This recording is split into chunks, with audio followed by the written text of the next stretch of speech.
Summertime is coming in super hot.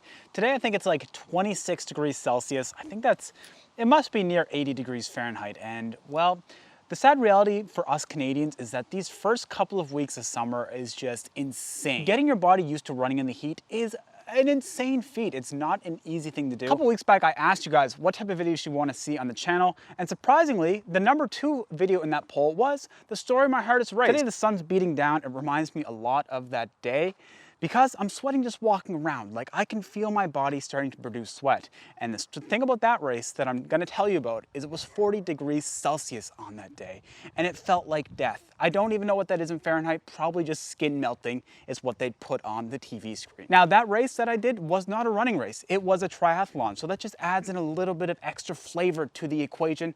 Don't know what I was thinking, don't know how I lived, but here I am to tell the tale. Let's get into the race. So the race that we're going to be talking about is Ironman 70.3 Canada. It was in Whistler this year. It's typically held in Penticton, but there was a bunch of regulations and all that stuff. Doesn't really matter. It was in Whistler this year. So what Ironman 70.3 is, for those of you that aren't aware of, it's a 1.9 kilometer swim followed by a 90 kilometer bike ride, and then topping it off by a half marathon, 21.1 kilometers, all in succession. And for the most part, the average finishing time is between 6 and 8 hours. I think they cut you off at 8.5 hours. If you don't finish in that time, you're not a half Ironman. But that's okay, you still got out there and did it. So starting off the swim, I remember walking up to this big, massive lake, mountains all surrounding me. It was beautiful. I think it was called Alta Lake, something like that.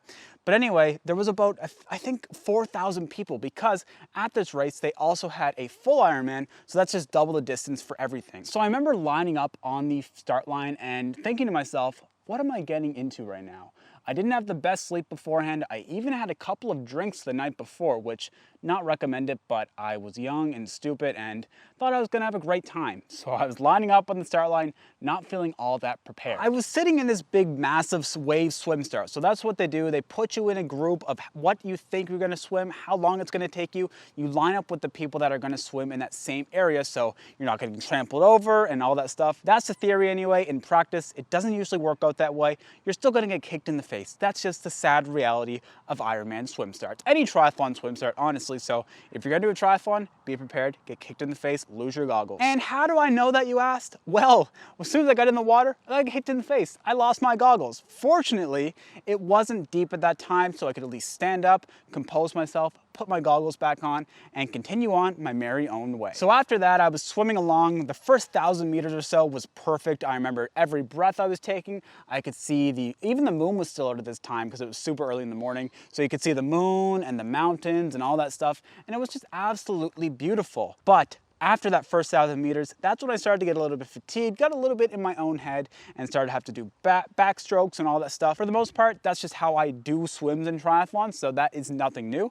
So I got to the swim, I was feeling pretty good, ready onto the bike. So once I got onto the bike, this is where things kind of went downhill. And I don't know if I mentioned this, but the forecast was meant to go up to 41 degrees Celsius at the peak temperature. That was going to be around 2 p.m. I figured that I could probably be finished the race by that point, but it didn't really matter, because as soon as I got on the bike, it started to warm up. It was like 30 degrees Celsius, and well, I just don't do well in heat. Like I said, I'm a little white Canadian. But that didn't matter, because we had to get the race done regardless of how hot it was gonna be. I brought my electrolytes, I had my fueling and all that stuff. I had 3 bottles on the bike, so I figured that is definitely gonna be enough for me to get through this race without really caring about nutrition. I can get water at aid stations.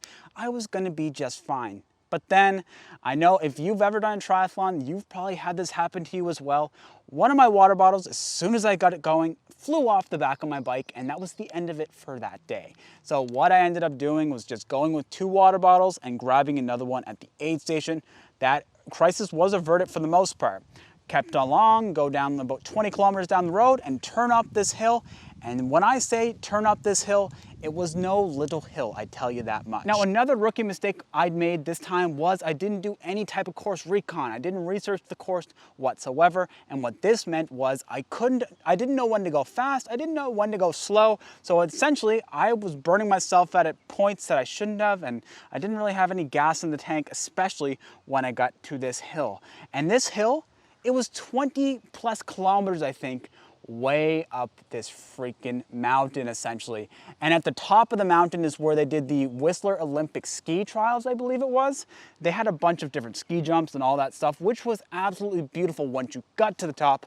But the journey to the top, I didn't know how the heck I was gonna do it twice. Yes, this was a 45-kilometer course out and back, and then you had to do that again. And going up this hill, which is an average gradient of like 10%, and gradient is how steep the hill is, I just didn't know how my little legs were gonna be able to do this twice in a row, and then also have to run a half marathon afterwards. Oh, that just sounds like such a fun time. So here it was starting to get warmer and warmer as the day progressed. I was getting more and more sunburned. I could just feel the redness getting on my back.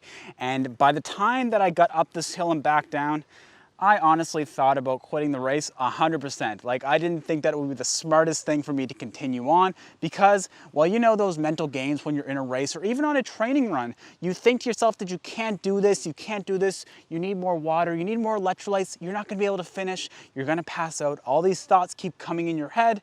But the reality is, if you just keep pushing past those thoughts, you can definitely do it. So that's what I kept reminding myself of. Just put these thoughts in the back of my head, listen to how my body's actually feeling, and just keep on trucking forward. So I was taking on a bunch of fueling when I was on the bike, taking on a bunch of water, a bunch of electrolytes, all that stuff. So I knew that I had the glycogen stores and fuel that I needed to get through the race. So once I got onto the run, I remember thinking to myself, okay, it's not too bad because it was a shaded area much like this here. It was running through forestry paths and there were some exposed parts, but for the most part, the run was pretty well covered, so you weren't getting directly beamed down on. But the thing is, it doesn't really matter if you're not getting directly beamed down on from the heat. The heat is still around you, so I don't know what type of Jedi mind tricks I was telling myself to keep pushing forward.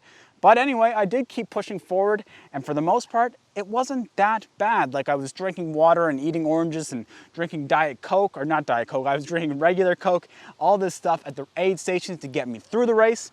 And for the most part, the run wasn't all that bad. Like, yes, I had to walk a lot of it. I probably walked 10 kilometers of that run total, but that's fine. Like, that's just the reality of doing these races. We aren't going out there to be competitive. And if you are, maybe this video isn't for you. This video is to give hope to those people that are going out there that think that they're not going to be able to do something because of something in their mind. You gotta just put those thoughts away. Listen to how your body's actually feeling. If you feel real pain in your chest or your legs feel like you broke something, of course stop. But the reality is, a lot of these times that we think we can't do something, it is our mind telling us we can't do that. So it's our job to override those feelings in our mind and keep on pushing. And this race is the perfect example of that. I don't like running in the heat, so it would have been so easy for me to listen to those thoughts of not going and pushing on and getting through that race. I definitely wanted to quit, but once I crossed that finish line, I now have that experience in the book to recall upon time and time again. So these days, when I don't want to do a run, or if I feel odd out there on a run, I have to remind myself what I have done previously. And this is one of the best things about experience in terms of endurance racing, is if you've done something before, recall how your fitness was at that time, recall how your body felt at that time, and if you don't feel anywhere near that, you can keep on pushing, you can finish your run, and that's just the reality. So the overall time for that race, I was out there for a long time. I think I finished the race in 6 hours and 46 minutes, something like that. I'm sure that I've overlaid a bunch of different stats on the screen for you through this video. But I was out there a long time. I wasn't out there to be competitive. I was out there to prove to myself that I am better than what my mind tells me I am. And that's the story of the hardest race that I've ever done. It definitely didn't do it justice, this story. I wish I had some footage from it because that race was absolutely insane. It was one of the best experiences once I look back on it, but it was hot, it was hard. I didn't think I could do it, but I did it, and now I have the experience in the book.